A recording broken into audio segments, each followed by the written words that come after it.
Welcome back. 1,400 crashes in 1 year may sound like a lot, but let's put that number into perspective. According to Florida's integrated report exchange system, there have already been more than 130,000 crashes in our state since the start of the year. More than 2,000 of them were in Manatee County, more than 2,300 in Sarasota County, and nearly 1,000 in Charlotte.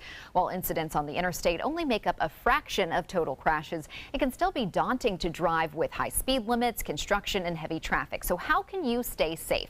Joining us now for more on tonight's topic is Florida Highway Patrol Trooper Ken Watson, Dr. Kathy Black, a professor of aging studies at the University of South Florida, Sarasota Manatee, and clinical psychotherapist LeslieBeth Wish. Thank you all for being with us.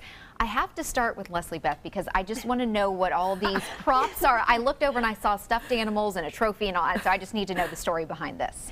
Well, these are the top reasons that people get into auto accidents. So let's start with the one most of us have seen happen, when you're at a stoplight and someone's eating. And someone's always got to go for that grape that fell somewhere else. So, or the French fry, or the French fry, or the sandwich that's as big as their face. How could they even see anything? So the first tip is don't eat and drive. Please don't do that. It's very dangerous. And people think that they can do it, but they can't. The next obvious one, obviously, is put that cell phone down.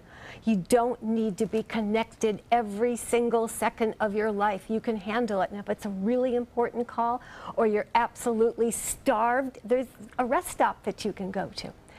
But now let's talk about the other big mistakes. This is not the time to have a heart-to-heart with your kids in the car. Kids of all ages, especially middle school and teenagers, it's very tempting to do that because they're a captive audience, right? They can't jump out. But don't do it. Make your time with your children nice, quiet, sweet, interesting. Don't get into a discussion. And do your kids a favor. Before your younger ones get in the car, say to them, if you guys behave, we can, and fill in the blank as to what you know about your children. So don't do those heart-to-hearts.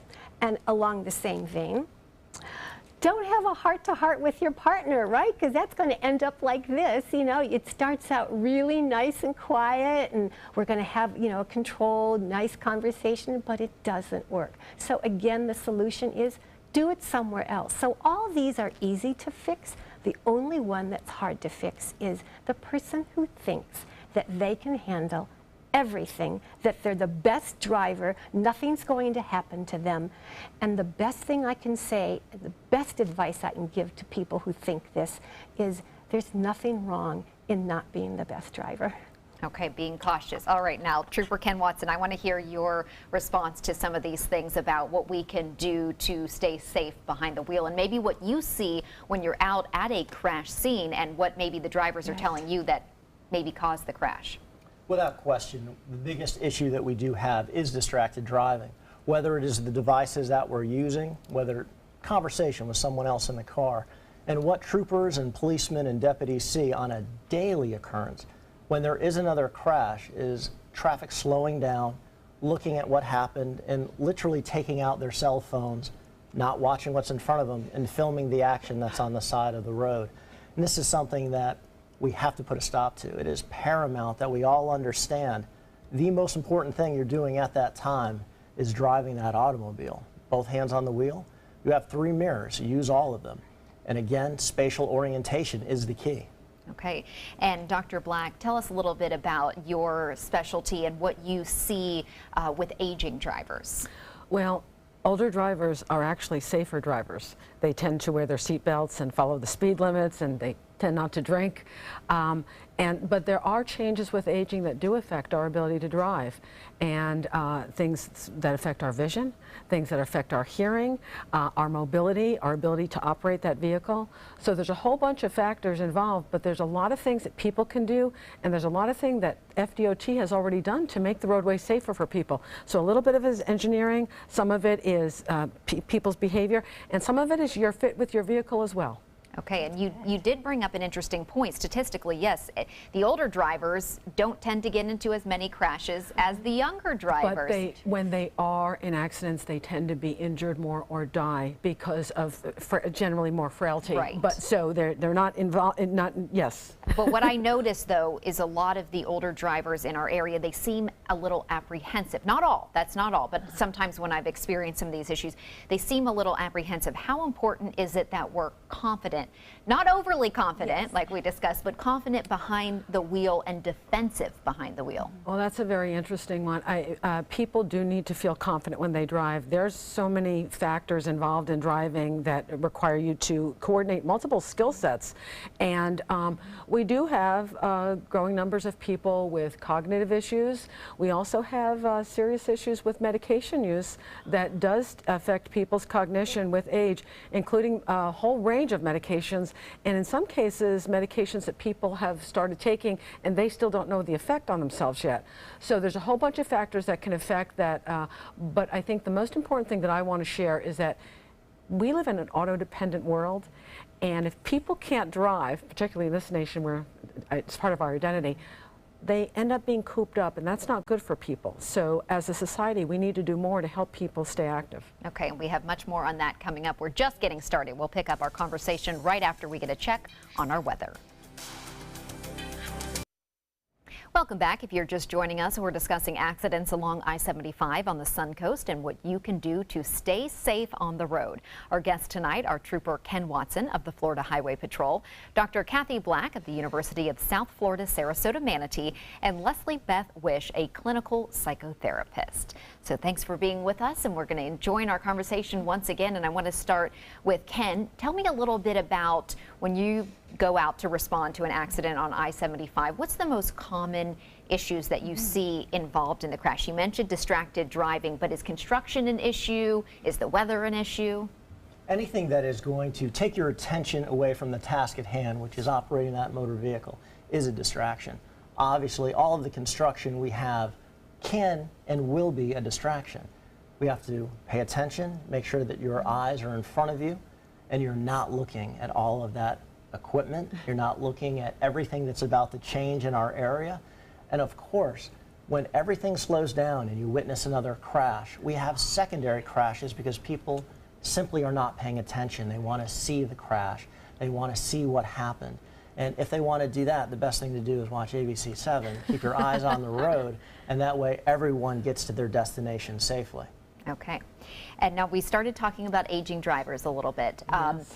Where does it come in the conversation? There are many older drivers who are great and they're are up to date on their vision exams and they have the correct glasses or whatever they need, but maybe some are not at that level and they need to think about turning in the keys. But we know that's really hard. You mentioned social isolation if you can't drive somewhere. Yeah. So how do you have that conversation maybe with your family member or your doctor?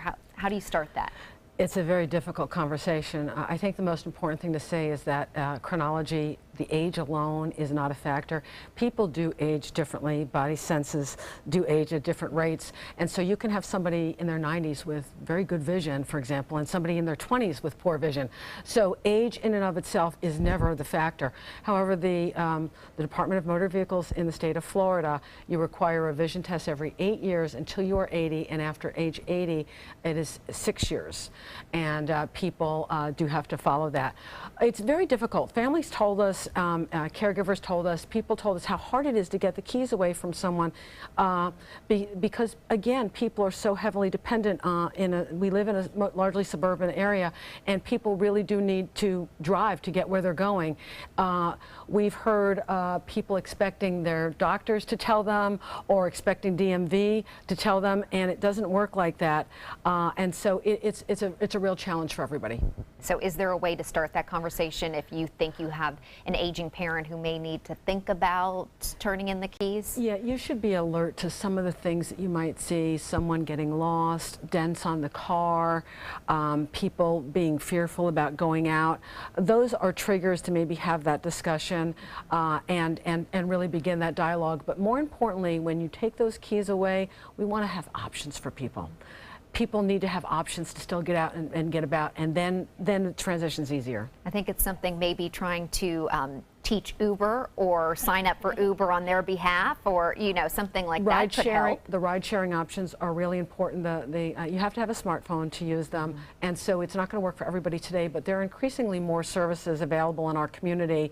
Independent Transportation Network, ITN, is also wonderful. It's kind of like a taxi, but as volunteer drivers. There's a whole bunch of programs in our community that are helpful for people, and more things on the horizon, things like home-delivered things and video streaming for telemedicine. So there's a whole bunch of things that are out there that are going to make it easier for people to get access to what they need without driving. And SCAT and MCAT as well. Take advantage and SCAT of that. And MCAT. Yeah. Okay, so LeslieBeth, let's talk about maybe the stress behind the wheel. If you are having road rage, if people are feeling very stressed when they're out on I-75, what are some tactics for dealing with that? Well, you have to get proactive. Let's think of all the things you can do that can reduce that stress. How about getting the directions to where you're going the night before? Let's get familiar with the street names and a picture of the basic route, so you're not, so anxious about, which way do I go, and I'm angry and I missed this turn.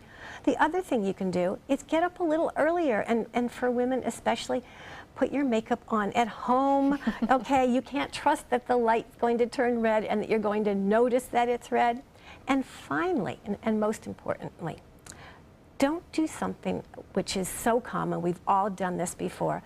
So you get up early, you know the directions, if you're a woman, you've got your makeup on, all that stuff, and you notice that you've got a few minutes to spare. And what do? You start another activity, and then you end up running late, and you get in the car, and then you're racing to where you're going. So get proactive. We've all done that. All right, and now Ken, tell us a little bit about the thought of maybe using alternate routes instead of I-75. Should we think about back roads, or should we just be the most alert driver out on the interstate?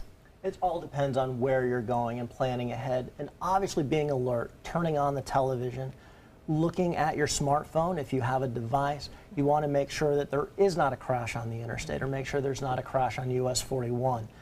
When that happens, we talk about the alternate routes. Whether you're going to log on to the FHP website to find out what those routes could be, or if you are familiar with the area. But planning ahead, it is key. It's been brought up before.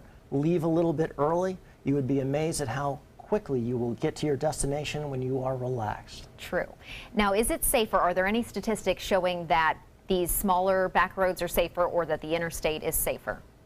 At this point in time, it depends on the variables. What time of year are we talking about? What is the weather? And you also have to understand that when we have to shut down the interstate, and now we are using what a lot of folks will call back roads, they become just as dangerous. Everyone needs to pay attention regardless of where we are.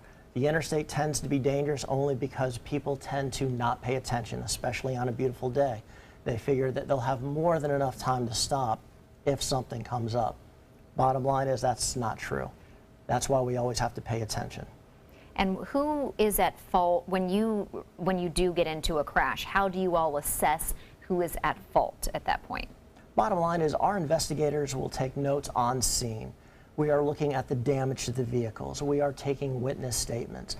And obviously we're going to talk to both of the drivers. Quite frequently we do have conflicting statements. And at that point in time, that's why your Florida Highway Patrol troopers are trained very well, and they will be able to ascertain who is at fault. Okay.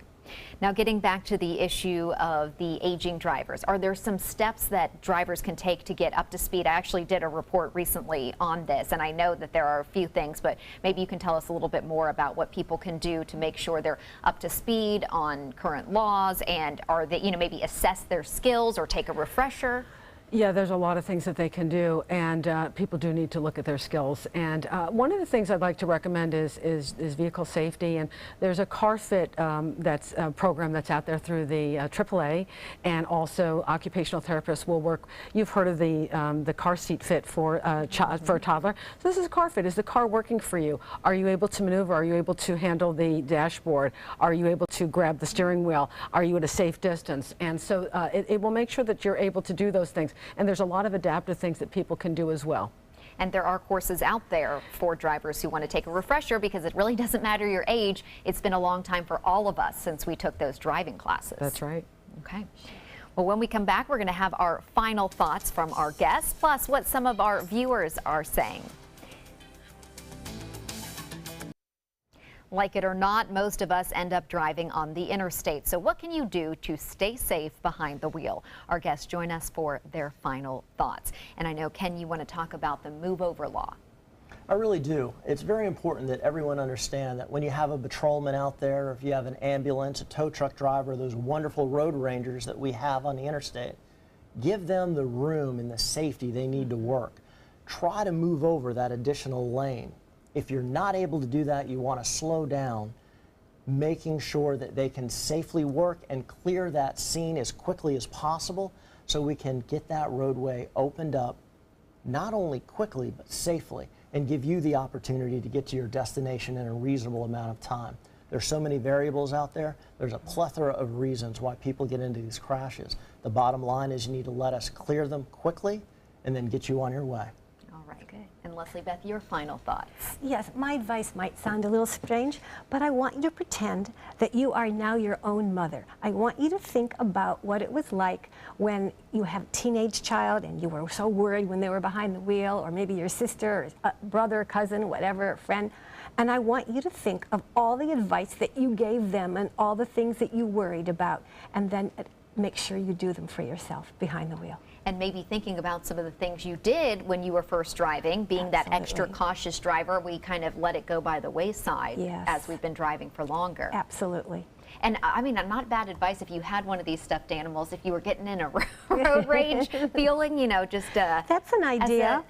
I mean, how could you get mad, right, if you were hugging a teddy bear? Well, you wouldn't want to have that in your lap. You know, you'd start reaching for it once the wheel turns. Okay, so maybe just a little stress ball. Just to get into a mindset. That's more important. All right.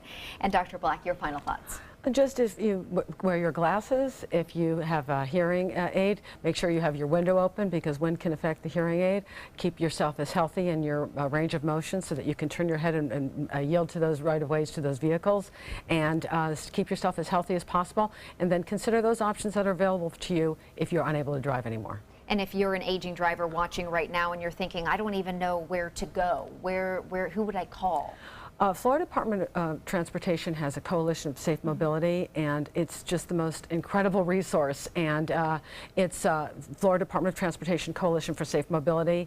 And people can also contact the Sarasota County Transportation, and they'll let them know what their options are as well. And AAA, as you mentioned. And AAA. All right. Well, thank you all for being with us tonight. Trooper Ken Watson is with the Florida Highway Patrol. Dr. Kathy Black is a professor of aging studies at USF Sarasota Manatee. And LeslieBeth Wish is a licensed clinical psychotherapist.